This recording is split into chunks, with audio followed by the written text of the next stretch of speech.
De l'émotion et des questions maintenant. À Grigny, dans l'Essonne, une octogénaire atteinte de la maladie d'Alzheimer a été retrouvée chez elle.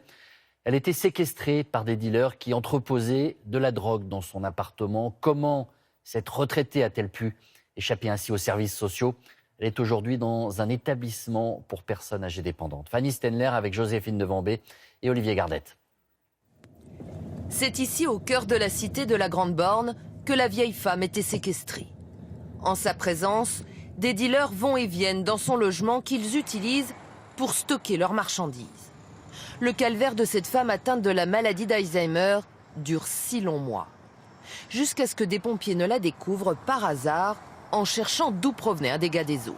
Vraisemblablement, elle n'était pas sortie depuis le long mois de l'appartement, donc elle était là à vivoter tout simplement et c'est vraiment quelque chose d'abject que l'on peut voir. Utiliser une personne âgée et vulnérable à ce point pour faire de l'argent sur son dos, c'est inadmissible. Dans l'appartement, les policiers retrouvent 10 kilos de cannabis, 22 000 euros en petites coupures et 2 armes à feu.